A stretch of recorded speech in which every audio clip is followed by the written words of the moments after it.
Bonjour, bonsoir chers téléspectateurs, chers abonnés. Ça dépendra de l'heure que vous allez nous suivre.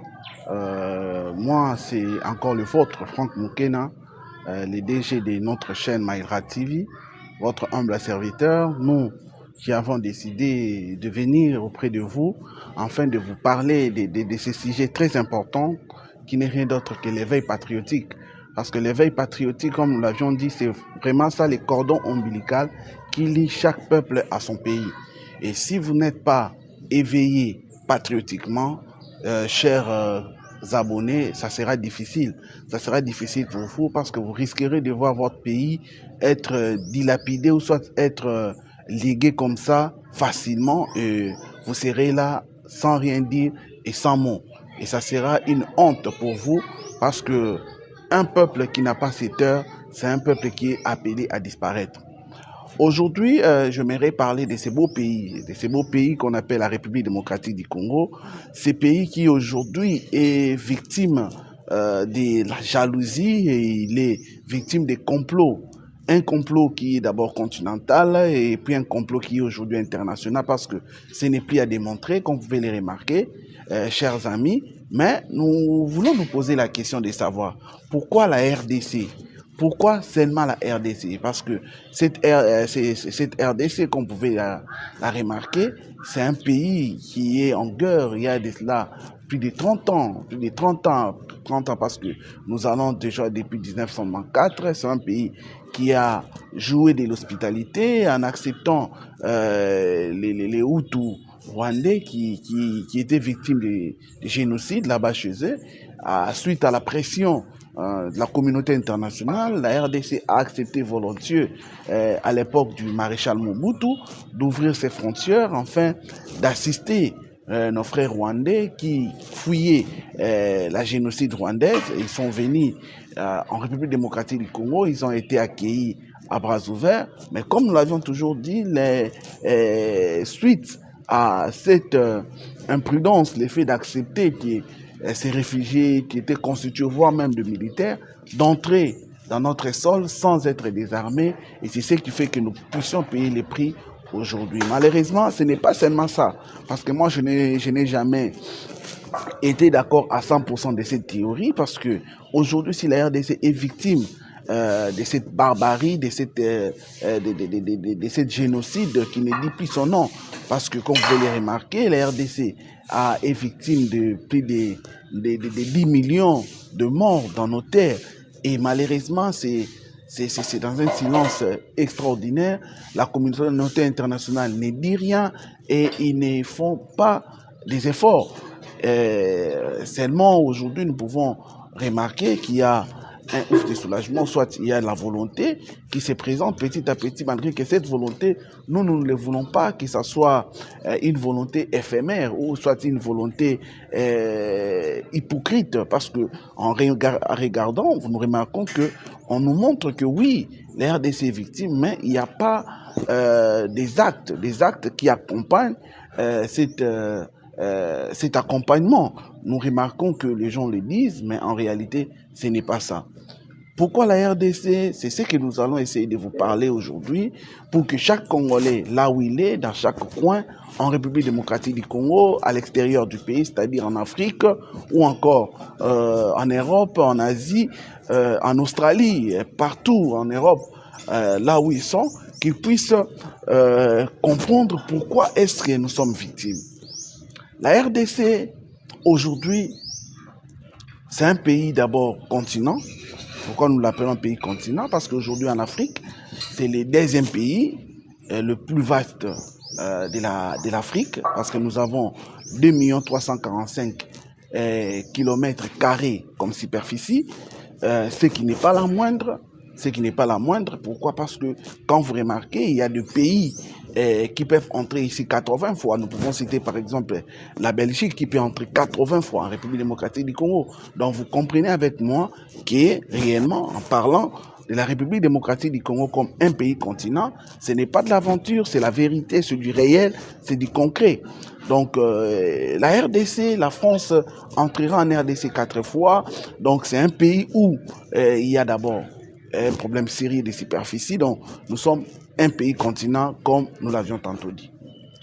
La République démocratique du Congo, chers amis, a 80 millions d'hectares de terres arables qui jusque-là n'est exploité qu'à moins de 10%. Donc, comprenez avec moi, aujourd'hui, si on s'y met à l'agriculture, à cultiver nos terres, chers amis, nous allons nourrir même l'Afrique, voire même le monde. Donc, c'est déjà un problème parce qu'il y a des pays qui n'ont pas de terres arables. Quand je parle des terres arables, vous comprenez, donc des terres qui sont cultivables. Oui, il y a des pays qui ont des terres, mais malheureusement, ces terres-là n'est pas arables. Vous pouvez les remarquer chez nous en RDC, vous pouvez jeter même les grains de maïs n'importe où, vous allez remarquer que ça va pousser facilement, sans même mettre des engrais chimiques. C'est pour vous dire que la République démocratique du Congo, c'est un pays qui a vraiment les terres arables et ça peut être cultivé à n'importe quel moment et à n'importe quelle heure. La République démocratique du Congo, comme c'est lui qu'il s'agit, vous devez comprendre que la République démocratique du Congo aujourd'hui est la capitale du cobalt. Du cobalt parce que la République démocratique a la réserve de près de 70% de cobalt dans le monde entier. Aujourd'hui, vous savez l'importance du cobalt. Aujourd'hui, on ne peut pas parler des batteries sans cobalt parce qu'aujourd'hui, le monde est en train de migrer. Nous sommes en train de quitter le pétrole pour aller calmement et sûrement dans le monde de la batterie électrique. Parce que vous allez remarquer aujourd'hui, on veut lutter vraiment contre les réchauffements climatiques et la lutte contre les réchauffements climatiques passe par le cobalt. Et imaginez-vous que la RDC aujourd'hui, à elle seule, a 70% de la réserve mondiale de cobalt. Et pensez-vous que on peut vous laisser à l'aise avec ces mines d'or, avec ces richesses que vous avez? Parlons un peu du coltan. La République démocratique du Congo a la réserve de 60 à 80% des réserves mondiales. Je dis bien mondiales, pas d'Afrique, mondiales, des coltans. Et vous savez aujourd'hui l'importance du coltan. Sans les coltans aujourd'hui, on ne peut pas parler des smartphones. Et malheureusement pour nous, ces coltans-là se trouvent particulièrement à l'est. Et curieusement, c'est à l'est où nous sommes combattus. C'est à l'est où il y a des guerres sans nom. C'est à l'est qu'on exploite illégalement à l'œil impuissant de la communauté internationale nos coltans. Et il n'y a pas de remarques, il n'y a pas de sanctions. Aujourd'hui, on se limite tellement dans la dénonciation. Est-ce que la dénonciation suffit? Moi, je pense non. Il faut prendre des décisions, entre autres, et sanctionner les gens qui sont derrière ces aventures. Voilà, chers Congolais, les richesses que vous avez. Parlons un peu des débits. Aujourd'hui, la RDC a un débit qui est deuxième au monde. Dans le débit, comme vous le savez bien, c'est le nombre de quantités d'eau que le fleuve déverse dans l'océan. Aujourd'hui, nous sommes deuxième, je crois, après l'Amazonie. L'Amazonie, lui, jette 80 000 km de litres par seconde à l'océan. Mais la RDC, c'est 50 000 mètres cubes par seconde. Et ce qui est courant, c'est quoi? Vous allez remarquer, par exemple, l'Amazone a des saisons. Pendant la saison pluvieuse ou la saison où il y a beaucoup d'eau, ça jette 80 000 km, 80 000 mètres cubes par seconde. Mais pendant la saison où il n'y a pas assez de pluie, ça diminue, c'est réduit en moitié, c'est-à-dire 40 000 mètres cubes par seconde. Mais ce n'est pas le cas avec la RDC, parce que la RDC, chez nous, notre fleuve Congo jette 50 000 mètres cubes par seconde. Mais cela ne change pas. Pourquoi, chers amis? Parce que Dieu a tellement aimé ce beau pays lui a donné des saisons. En RDC, nous avons des saisons. Comme vous le savez, nous l'avions vu en géographie. Que non, quand par exemple il pleut au nord, nous ici, nous sommes à la saison sèche. Et quand nous sommes à la saison sèche, de l'autre côté, ils sont à la saison de pluie. C'est ce qui fait que non, ces débits, ces quantités d'eau ne diminuent pas. Contrairement à l'Amazone. Contrairement. Mais chez nous, c'est resté intact. 50 000 mètres par cube, 50 000 mètres cubes par seconde. Et cela a créé même le courant. Voilà pourquoi on parle aujourd'hui de la découverte de Diego Cao. Pourquoi? Parce que ce sont les merveilles de Dieu que Dieu a déversées en République démocratique du Congo. Nous avons des lacs qui sont les plus poissonnés de l'Afrique. Nous avons alors beaucoup de richesses. En allant au sol, l'eau, l'heure, l'espace, tout. Les mines, nous sommes bénis. Et cette bénédiction a créé ou crée la jalousie.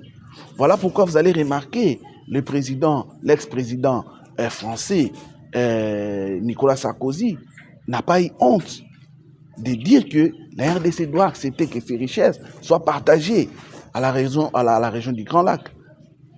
Pourquoi? Parce qu'ils sont étonnés. Ils se disent comment un pays peut être béni comme ça. Et voilà pourquoi nous, Congolais, nous devons être sérieux. Nous devons comprendre le risque que nous courons. Ce risque qui n'est pas, ce n'est pas nous qui sommes à la base de cela, non. C'est parce que Dieu nous a donné cette terre qui est bénie. Et nous devons être consciencieux. Parce que si nous ne sommes pas consciencieux, si nous ne sommes pas déterminés, si nous ne savons pas l'or que nous avons, si nous ne savons pas la valeur de la terre que nous possédons, chers amis, ces pays risquera de partir. Et je crains que nous puissions comprendre la valeur de nos terres après. Voilà l'important de cette émission, l'éveil patriotique. Nous voulons vous réveiller. Et pas seulement vous réveiller, mais vous pousser à être éveillés pour que vous puissiez défendre votre pays. Pour que vous puissiez voir les dangers que courent ces pays. Que chaque Congolais, dans chaque point là où il est, qui se dise non, je dois être défenseur de mon pays. Je dois tout faire pour que ces pays puissent perdurer, pour que ces pays puissent rester, pour que nous puissions laisser ou léguer à nos enfants, les générations futures, une terre avec ces 2 345 km². Et pour ce faire, nous devons aimer ces pays. C'est vrai que nous avons cité seulement quelques petites richesses, mais je vous dis, chers amis, la RDC est bourrée de richesses. La RDC, c'est un pays béni, réellement béni de Dieu. Et nous devons être consciencieux. Voilà pourquoi des fois, nous devons mettre nos égouts à côté. Que chacun puisse se dire, qu'est-ce que je dois faire pour protéger ces bijoux que Dieu nous a donnés. Ces bijoux que nous appelons la RDC. Chers Congolais, de partout où vous êtes, je crois que notre message vous est parvenu et que vous allez vous réveiller. Et pas seulement vous réveiller, mais vous resterez éveillés pour savoir comment défendre notre pays. Voilà pourquoi j'aimerais ici féliciter les professeurs congolais qui étaient dans la conférence que Joe Biden avait tenue dans une des universités aux États-Unis. Il a pris les risques, il a accepté de prendre le drapeau congolais, il l'a soulevé. Une façon pour lui de dire aux Américains qui sont injustes avec les RDC, qu'il y a des crimes, il y a des choses qui se font en RDC, mais ils restent bouche bée. Voilà pourquoi nous voulons à ce que tout Congolais partout il est, qu'ils puissent prendre conscience. Ceux qui ont la possibilité d'entrer dans l'armée, qu'ils entrent dans l'armée pour défendre leur pays. Ceux qui n'ont pas cette possibilité, qui peuvent peut-être utiliser les médias comme nous pour sensibiliser, pour éveiller la population congolaise, qu'ils puissent le faire. Ceux qui ont de l'intelligence, qui peuvent mettre en place pour créer des technologies, des stratégies pour que nous puissions défendre notre pays, ils sont les bienvenus, ils doivent les faire.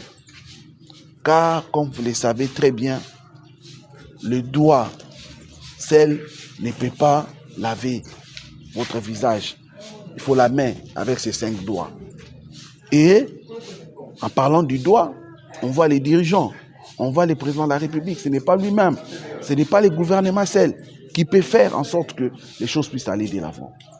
Il faut tout le monde. Nous devons les accompagner. Voilà pourquoi nous vous interpellons. Nous osons croire que notre message est arrivé chez vous en bon escient et que vous allez certainement vous mettre en œuvre pour défendre notre territoire. Chers amis, c'était le vôtre, Franck Moukena, votre ami, l'homme de l'éveil patriotique, l'homme qui vous pousse à vous réveiller afin de défendre l'intégrité nationale de la République démocratique du Congo. Nous vous invitons, chers amis, de vous abonner. Abonnez-vous massivement. Abonnez-vous massivement. Aimez, partagez les liens afin de pousser un grand nombre de gens de comprendre cet éveil patriotique. Parce que notre objectif, c'est de toucher tout le monde. Et pour y arriver, on ne peut pas le faire nous-mêmes. Nous avons besoin de votre accompagnement. Nous avons besoin de votre encouragement. Et cela n'est pas ce qui est en vous abonnant massivement. Cela ne passera qu'en commentant, en nous faisant de petites remarques. Cela ne passera qu'en partageant massivement et en aimant nos différentes interventions. Je vous remercie. Nous vous tenons rendez-vous prochainement. Et avant de vous quitter, nous tenons à remercier notre ingénieur, notre réalisateur, l'ingénieur Rio qui est derrière nos caméras, lui qui nous a permis de vous arriver. Nous vous remercions énormément. Merci, merci. À très bientôt. Bye.